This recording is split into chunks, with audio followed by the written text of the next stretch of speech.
السلام علیکم ورحمۃ اللہ وبرکاتہ۔ دوستو، قصص النبیین حصہ خامس کا یہ سبق پڑھنے والے ہیں، جس کی ہیڈنگ ہے سوار کسریٰ فی ید سراقہ۔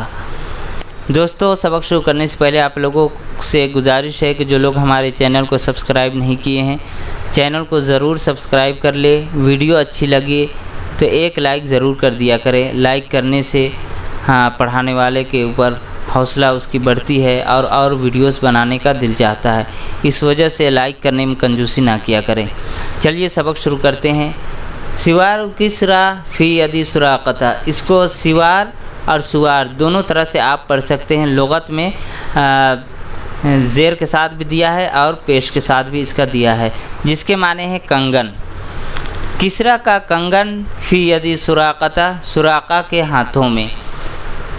قال رسول اللہ صلی اللہ علیہ وسلم لسراقہ، اللہ کے رسول صلی اللہ علیہ وسلم نے سراقہ سے کہا، کیف بک اذا لبست سوارِ کسریٰ۔ لبست مجہول ہے، ٹھیک ہے، یا اس کو مجہول پڑھنا ہی بہتر ہوگا، معروف بھی پڑھ سکتے ہیں۔ اس صورت میں یہ ہوگا کہ جب تم پہنو گے، لیکن آگے جب آپ پڑھیں گے تو اس کو واقع میں لگے گا کہ یہ مجہول ہی ہونا چاہیے۔ تو اللہ کے رسول صلی اللہ علیہ وسلم نے سراقہ سے کہا کہ اس وقت تمہاری حالت کیا ہوگی، تمہاری کیفیت کیا ہوگی کہ جب تمہیں کسریٰ کے کنگن پہنائے جائیں گے۔ اذا لبست سوارِ کسریٰ، جب کسریٰ کے کنگن تمہیں پہنائے جائیں گے اس وقت تمہاری حالت کیا ہوگی، کیفیت کیا ہوگی۔ یعنی یہ خوشخبری دی تھی اللہ کے نبی صلی اللہ علیہ وسلم نے، اور حقیقت میں آگے چل کر دور خلافت حضرت عمر رضی اللہ تعالی عنہ کے یہی چیز ہوئی۔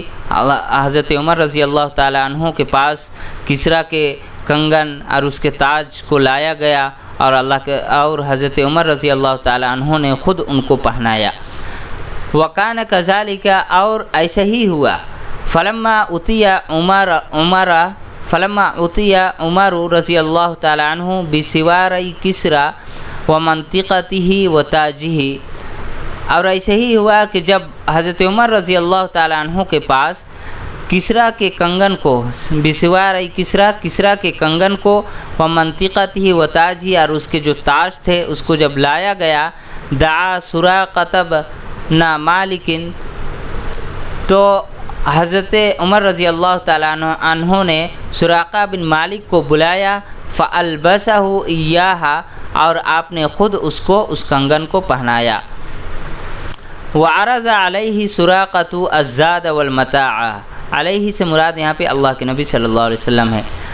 سراقہ نے اللہ کے رسول صلی اللہ علیہ وسلم کو زاد راہ اور کچھ ساز و سامان خود اس نے پیش کیا۔ فلم یقبلہ رسول اللہ صلی اللہ علیہ وسلم، تو اللہ کے رسول صلی اللہ علیہ وسلم نے اسے قبول نہیں کیا۔ ولم یزد ان قال، اور صرف اتنا ہی کہا۔ ولم یزد ان قال، یعنی انہوں نے زیادہ نہیں کیا، ان قال کہ یہ کہا، یعنی صرف انہوں نے اتنا کہا، یہ کہا کہ اخفی عنا، کہ ہمارے راز کو راز رکھنا، یعنی ہمارے معاملے کو کیا رکھنا، تم مخفی رکھنا۔ دوستو، یہ چھوٹا سا سبق تھا جو مکمل ہو چکا ہے۔ انشاءاللہ اگلا سبق ہم لوگ نیکسٹ ویڈیو میں پڑھیں گے۔ تب تک کے لیے اللہ حافظ۔